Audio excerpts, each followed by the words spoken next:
तो स्टूडेंट्स, आपकी class 10 second chapter चल रहा था कि एसिड्स, बेसिस एंड साल्ट्स।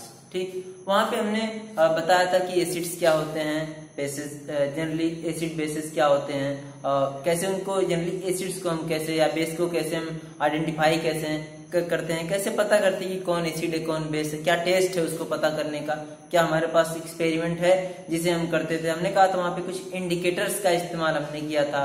वो इंडिकेटर हमने कहा था कुछ नेचुरल होते हैं, कुछ आर्टिफिशियल होते हैं या कमर्शियल जिसे हम बोल सकते हैं। तो इस तरह से हमने उन सारी चीजों का यूज करके वहां पे एसिड और बेस को देखा था। हमने नेफ्थलीन देखा था, हमने लिटमस पेपर देखा था, उसके आगे मेथिल ऑरेंज देखा था, या फिर हमने टर्मेरिक देखा था जो यूज करते थे हम एसिड बेस के लिए। ठीक है, तो वहां पे इतनी सारी चीजों का यूज हम वहां पे करते थे। ठीक है, उसके बाद एक बात और कह रहा कि क्या सारे, इसका मतलब वहां पे कहते थे कि वहां पे H+ या ऐसे कुछ एसिड्स के बारे में हमने सब कुछ बता दिया था। ठीक है, यहाँ पे कह रहा कि यहाँ पे अब अगली बात देखना है कि कह रहा कि कैसे एसिड जो है मेटल्स के साथ, मेटल जो है एसिड्स के साथ कैसे रिएक्शन देते हैं, क्या करते हैं, मतलब इन एसिड्स को अगर मेटल के साथ रिएक्शन कराया जाए तो ये क्या देंगे या किस तरह की इनके अंदर एक्टिविटी होगी, वो सारी चीज हम यहाँ पे देख रहे हैं। ठीक है, तो पहली बात है how do acid react with metal. Acid हमारा मेटल के साथ रिएक्शन कैसे करता है, मतलब करता है तो क्या हमको रिजल्ट मिलता है, क्या परफॉर्म होता है प्रोडक्ट्स की अगर हम बात करें तो ये सारी चीजें हैं कि अगर एसिड हमारा एसिड मेटल के साथ रिएक्शन करा, मतलब जब भी मेटल हमारा एसिड के साथ रिएक्शन करेगा तो हमेशा हमें साल्ट और हाइड्रोजन गैस इवाल्व होगी। हाइड्रोजन गैस इवाल्व होगी का मतलब वहां से हाइड्रोजन गैस निकलेगी। ठीक है, और बनेगा हमारे पास साल्ट। तो ये मेटल हमारा जब भी एसिड के साथ रिएक्शन करेगा, जिनके अंदर एक बात और है, यहाँ पे जो चीजें है ना, ये उस एसिड्स के लिए है जिनके पास हाइड्रोजन होगा, क्योंकि हम हायर क्लासों में पढ़ेंगे आगे कि ऐसा कोई जरूरी नहीं कि सारे एसिड्स के पास हाइड्रोजन हो। कुछ एसिड ऐसे होते हैं जिनके अंदर हाइड्रोजन ना होते हुए भी क्या होते हैं, वो एसिड होते हैं। तो वो कंसेप्ट अलग है। HCl3 वगैरह जो कंपाउंड है वो हमारे एसिड होते हैं। ठीक है, ZnFeCl3, इस तरह से हमारे पास और सारे एसिड बेस के कंपाउंड होते हैं जिन्हें हम अलग अलग तरीके से देखते हैं। अच्छा, अब मेटल एसिड के साथ रिएक्शन करता है, हमने कहा हमेशा साल्ट और हाइड्रोजन गैस इवाल्व होती है। ये बात क्या है, आपने इस बात को देख लिया कि मेटल एसिड के साथ रिएक्शन करता है तो साल्ट और हाइड्रोजन गैस बनता है। तो कैसे, ठीक, तो कैसे हम एक बार आपको दिखा दें, रिएक्शन करके यहीं पे दिखा देते हैं। ठीक है, थोड़ा ध्यान से देखिएगा। करा, मान लीजिए हमने क्या लिया, सोडियम मेटल लिया। ठीक, रिएक्शन किससे करा है, HCl से करा। ठीक, कह रहा हमारे पास साल्ट होता है NaCl, और क्या करता है, क्या सकते हैं, H2 गैस हमारे पास इवाल्व होती है। ठीक, रिएक्शन अगर कंप्लीट नहीं है तो 2NaU कर दे, 2HCl के साथ रिएक्शन करेगा तो 2NaCl मिल जाएगा हमको और H2 गैस इवाल्व हो जाएगी। ठीक है, ये हमारा एक ऐसा रिएक्शन हो गया। ठीक है, इसके अलावा और भी आप रिएक्शन देखना चाहें, करा कि HCl के अलावा भी H2SO4 भी हमारे पास रिएक्शन है। तो वहां पे ऐसे अगर हम रिएक्शन कराएं, क्या रहा है, Zn का रिएक्शन कराएं H2SO4 से। ठीक, Zn का H2SO4 के साथ रिएक्शन कराएं तो वो कह रहा है हमारे पास बन जाता है ZnSO4। ये आपको डिस्प्लेसमेंट रिएक्शन भी मिल सकती है, इसमें आप देखें इसे आप डिस्प्लेसमेंट रिएक्शन भी बोल सकते हैं। ठीक, और H2 गैस के ऊपर हमने कहा, या फिर अगर इसको यहाँ पे G लिख दें तब भी ये गैसेस हो जाता है। ठीक, तो ये एक डिस्प्लेसमेंट रिएक्शन भी है। सर Zn है, H2SO4 में से H2 को हटाया, जिंक अपनी जगह आ गया, हाइड्रोजन निकल गया। ठीक, तो ये एक हमारे पास ये जिंक प्लस H2SO4 हमारे पास क्या है, डिस्प्लेसमेंट रिएक्शन भी है। ठीक है, सही। अच्छा, तो ये बात होगी how do acid react with metal. अच्छा, ओके, ध्यान दे दें, जिंक H2SO4 के साथ रिएक्शन करा, ZnSO4 और H2 गैस। तो इस तरह से जब भी हम बात करें कि what happen when an acid react with metal या an metal react with acid, तो we can say that it form salt and it evolve hydrogen gas. ठीक है, वहां पे हमने कहने साल्ट बनने। अब जैसे Mg वाले के साथ रिएक्शन करा देंगे, मान लीजिए Mg प्लस H2SO4 की बात कर दें तो सेम बात यहाँ पे भी हो जाएगी। ठीक, हमारे पास क्या बन जाएगा, MgSO4 प्लस क्या होगा हमारे पास H2 गैस इवाल्व हो जाएगी। ठीक, HCl के साथ रिएक्शन करा दें अगर हम, ठीक, तो 2 HCl ले लेते हैं यहाँ सीधे सीधे, तो बन जाता है MgCl2 और क्या होगा H2 गैस। तो इस तरह से हमारे पास जब भी हम मेटल का रिएक्शन कराते हैं एसिड्स के साथ तो हमें क्या बनता है, साल्ट बनता है और वहां से हाइड्रोजन गैस इवाल्व होती है। ठीक, सही है। आगे बढ़ते हैं। अब आगे बढ़ते हैं, करा कि अच्छा अगर इस एक्सपेरिमेंट को देखना तो मेटल को हम जब भी एसिड में डालें तो हम वहां से देखेंगे कि वहां से कुछ गैस इवाल्व होगी और जो कंपाउंड बना हुआ होगा वो जनरली मेटल का साल्ट होगा। ठीक है, सही। अच्छा अगली बात कर रहा है, how do acid react with metal carbonate and metal hydrogen carbonate. अब उससे पहले आपको मेटल कार्बोनेट जानना होगा, मेटल हाइड्रोजन कार्बोनेट जानना होगा। तो उसके लिए हम क्या करते हैं, कार्बोनेट हम कहते हैं CO3 होता है, ठीक, इसके ऊपर 2 नेगेटिव चार्ज होता है। अब दुनिया में कोई सा भी ऐसा XYZ चीज है जिसके ऊपर 2 पॉजिटिव चार्ज आए, चाहे वो अकेले के ऊपर 2 हो चाहे एक एक अलग अलग आए, ठीक, वो दोनों लोग मिलके इनके साथ, ठीक है, मेटल कार्बोनेट का फॉर्मेशन करते हैं। क्योंकि मेटल हमको पता है मेटल ऑलवेज पॉजिटिव चार्ज का होता है, ठीक है, मेटल के ऊपर हमेशा क्या होता है, पॉजिटिव चार्ज होता है। उस कारण से ये यहाँ पे जब भी मेटल के साथ जुड़े हुए होंगे उस मेटल का नाम और कार्बोनेट का नाम हमारे पास जुड़ जाएगा। तो कोई भी मेटल के साथ CO3 जुड़ा है तो उसके नाम में मेटल का नाम लेते हैं, उसके बाद कार्बोनेट कह देते हैं, ये आपका नाम हो जाता है मेटल कार्बोनेट। ठीक, सही। अच्छा तो देख लेते हैं, ये हुई मेटल कार्बोनेट। मतलब अगर Mg करें, Mg के ऊपर 2+ बना हुआ होता है, ठीक, तो अगर MgCO3 लिख दें मैग्नीशियम कार्बोनेट, ZnCO3 लिख दें जिंक कार्बोनेट, ठीक है, Na2CO3 लिख दें सोडियम कार्बोनेट हो गया। ये इस तरह से Li लिख दें या कुछ भी लिख दें, कोई सा भी मेटल, वो हमारा क्या हो जाएगा, वो मेटल के नाम के बाद कार्बोनेट हो जाएगा। ठीक। अच्छा दूसरी बात क्या है, मेटल हाइड्रोजन कार्बोनेट क्या है। मेटल हाइड्रोजन कार्बोनेट में उसके बाद तो CO3 है, उसके बाद CO3, उसके बाद H रहेगा और एक कोई ऐसा मेटल रहेगा यहाँ पे जिसकी वैलेंसी 1 होगी कि ना, मतलब जिसके ऊपर 1+ चार्ज बनने की पॉसिबिलिटी है, या फिर अगर 2 चार्ज बनने की पॉसिबिलिटी है तो यही 2 बार हो जाए। ठीक, तो अगर हम यहाँ पे लिखें NaH तो मेटल हाइड्रोजन कार्बोनेट, इसका नाम है, पहले मेटल का नाम लेंगे फिर हाइड्रोजन का नाम लेंगे फिर कार्बोनेट लिख देंगे CO3, 3 O है, एक C है उसके साथ 3 O जुड़े हैं। तो NaHCO3 क्या है हमारे पास, सोडियम हाइड्रोजन कार्बोनेट। ठीक, उसी तरह से लिथियम हाइड्रोजन कार्बोनेट। ठीक, उसी तरह से अब अगर मैग्नीशियम हाइड्रोजन कार्बोनेट लिखना हो तो कैसे लिखेंगे, सर Mg खुद 2+ हो जाएगा, HCO3 आप करेंगे तो ये भी 1 हो जाएगा, तो उसके लिए हम क्या करते हैं, HCO3 ट्वाइस कर देते हैं, तो मैग्नीशियम हाइड्रोजन कार्बोनेट। इस तरह से हमारे पास क्या हो जाता है, सबके नाम हो जाते हैं और वो पर्टिकुलर कंपाउंड हो जाता है। ठीक, तो वो रिएक्शन होता है तो क्या करता है, यहाँ पे देख लेते हैं। कह रहा है जब भी हमारा एसिड मेटल कार्बोनेट या मेटल हाइड्रोजन कार्बोनेट के साथ रिएक्शन करता है तो हमें साल्ट बनता है, वाटर बनता है और वहां पे क्या होती है, कार्बन डाइऑक्साइड गैस इवाल्व होती है हमेशा। ये एक जनरल रिएक्शन है, ना कि कोई एक्सेप्शन ना हो तो।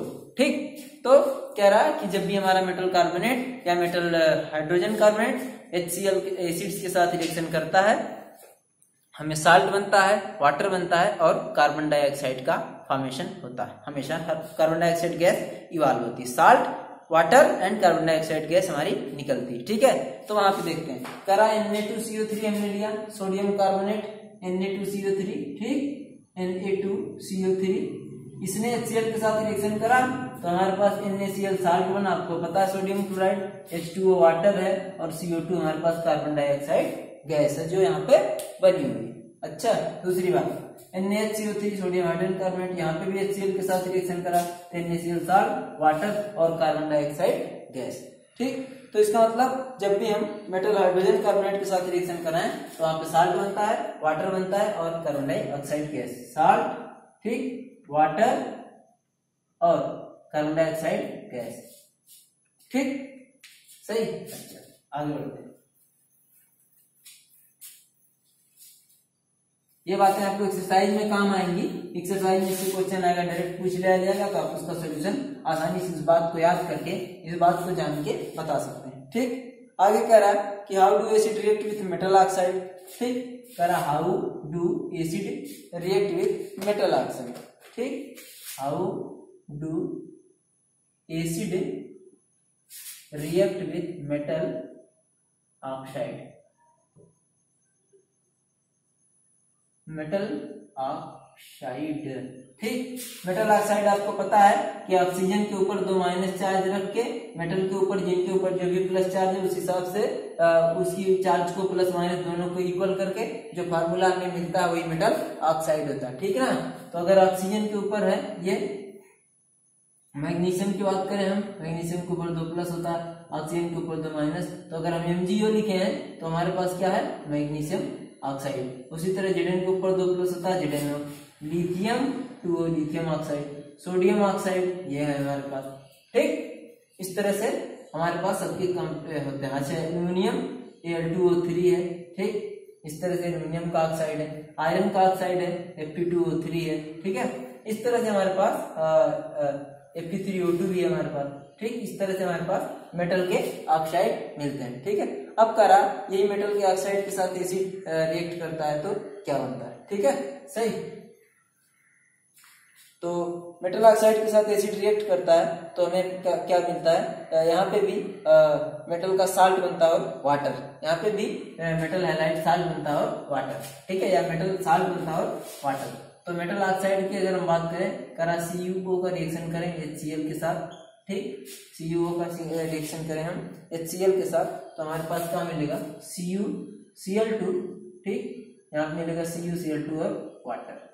ठीक, ये रिएक्शन अगर आपको बैलेंस नहीं लग रहा तो यहाँ पे 2 लिख दें और आपको बैलेंस रिएक्शन दिख जाएगा। CuO copper oxide plus HCl hydrochloric acid इसका नाम। ठीक है, हाइड्रोजन क्लोराइड भी बोल सकते हैं इसे। ये हमारे पास कॉपर ऑक्साइड है। ठीक है, कॉपर ऑक्साइड, ये हाइड्रोजन क्लोराइड है। ठीक है, ये हमारे पास CuCl2 बना है, कॉपर क्लोराइड। ठीक है, कॉपर क्लोराइड। ठीक, बाकी वाटर। ठीक है, सही। तो इस तरह से जब भी मेटल ऑक्साइड का एसिड के साथ रिएक्शन कर रहे हैं तो ये साल्ट और वाटर बनता है। ठीक है, सही।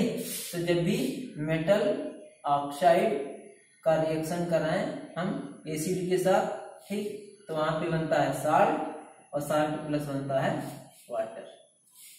ठीक है, सही। जैसे एसिड और बेस आपस में रिएक्शन करते हैं तो साल्ट और वाटर बनता है, उसी तरह से मेटल ऑक्साइड का एसिड के साथ रिएक्शन करते हैं तो साल्ट और वाटर का फॉर्मेशन होता है। ठीक है, अगली बात। ठीक, how do acid base react with metal, sorry acid तो हो गए सारे के सारे, अब कह रहे हैं बेस के बारे में बात करें। ठीक है, सही। करा how do base react with, सही, हाउ डू बेस सेज, ऐसे बोल सकते हैं बेस। बेस को हम लोग एल्कली भी बोलते हैं, ध्यान रहे, ALKALI एल्काली जो भी बोल रहे हैं। ठीक है, बेसेस रिएक्ट विथ मेटल। अब तक एसिड के हमने कहा था, अब देखते हैं बेस लोग मेटल के साथ रिएक्शन करके क्या बनाते हैं। ठीक, how do bases react with metals. ठीक है, सही। अच्छा, कह रहा यहाँ पे जब भी हम बेस का रिएक्शन कराते हैं, ठीक है, तो हमेशा यहाँ पे मेटल का ऑक्साइड बनता है, जनरली मेटल का ऑक्साइड बनता है और हाइड्रोजन गैस यहाँ पे भी इवॉल्व होती है। ठीक है, सही। कह रहा कि जब भी आगे है हम यहाँ पे बताते हैं, तो बेस भी हमारे मेटल के साथ रिएक्शन करके क्या करते हैं, हाइड्रोजन गैस इवॉल्व करते हैं। ठीक है, उसके लिए हम बात करेंगे। तो जिंक की अगर हम रिएक्शन कर रहे हैं टू NaOH के साथ, ठीक है, NaOH के साथ रिएक्शन कर रहे हैं, ठीक, तो हमारे पास बनता है Na2ZNO2, ठीक है, Na2ZNO2 प्लस क्या बनता है हमारे पास H2 गैस। ठीक है, इसको बैलेंस करना है तो हम यहाँ पे 2 लिख दें। ठीक है, सही। तो Na2ZNO2 हमारे पास, इसका नाम है सोडियम जिंकेट, इसका नाम है सोडियम जिंकेट। ZNO2 के ऊपर 2 माइनस है तो उसका नाम होता है जिंकेट आयन। ठीक है, तो Na2ZNO2 एक साथ है और H2 गैस इवॉल्व होती है। ठीक है, इसी तरह से हम एल्यूमिनियम का भी रिएक्शन कराएं तो वहां पे भी सोडियम एल्यूमिनेट और हाइड्रोजन गैस इवॉल्व होती है। जिसका मतलब ये जब भी हमारा बेस एल्कली के मेटल के साथ रिएक्शन करता है, बेस या एल्कली, तो हमारे पास क्या होता है, H2 गैस क्या होती है, इवॉल्व होती है। ठीक है, सही।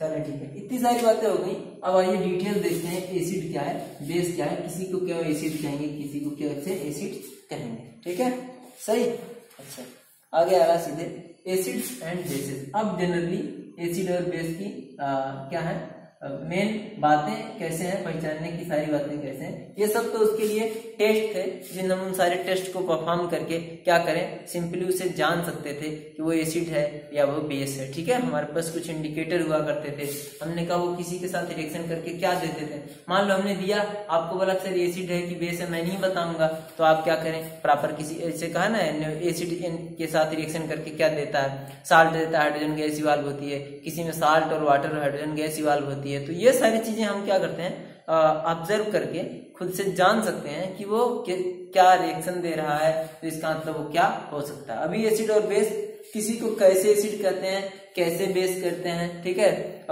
एसिड्स की प्रॉपर्टी क्या होती है, बेस की प्रॉपर्टी क्या होती है, ये सारी चीजें अभी हम देखते हैं। जैसे सुने, कह रहा कि ऐसे कंपाउंड, कह रहा कि ऐसे कंपाउंड हैं जो हाइड्रोजन जिनमें हो और वो क्या करना हो, वाटर में जब उसे डिजॉल्व करा जाए तो वो लोग हाइड्रोनियम आयन दें, वो लोग एसिड कहे जाएंगे। ठीक है, सही। एसिड मतलब ऐसा कंपाउंड जिनके अंदर हाइड्रोजन हो और जब वो वाटर में रिएक्शन कराया जाए तो हमको H3O+ टाइप के आयन दें, जिसे हम हाइड्रोनियम आयन कहते हैं। वाटर में जब हम रिएक्शन कराएं तो वो क्या कहलाता है, वो एसिड होता है। ठीक है, इसका मतलब वाटर के साथ रिएक्शन कराने पे H3O+ मिल रहा है, तो हम आपको बता दें वाटर क्या होता है, H2O, और अगर वहां से H3O+ बनाना है, इसका मतलब इसके एक हाइड्रोजन भी जुड़ा है और इसके ऊपर एक प्लस भी आया है। इसका मतलब H2O से H3O+ बनाने में क्या होना चाहिए, H+ मिलेगा। हम बता देना, अगर नहीं भी पता तो H3O+ हमारे पास बनेगा, तब जाके इसका मतलब जिन भी कंपाउंड हाइड्रोजन कंपाउंड हो, हाइड्रोजन कंटेनिंग कंपाउंड हो, मतलब जिनके अंदर हाइड्रोजन हो और वहां से H+ निकल सके, वो हमारे पास क्या होता है, एसिड होता है। ठीक है, सही, वो हमारे पास एसिड होता है। ओके, तो जिनके अंदर hydrogen containing compound which form H3O+ ion, H3O+ positive ion का नाम है हाइड्रोनियम आयन, हाइड्रोनियम आयन। ठीक, इसका नाम है हाइड्रोनियम आयन। तो जो भी हमारा कंपाउंड है वाटर में रिएक्ट करके, मतलब compound dissolve in water then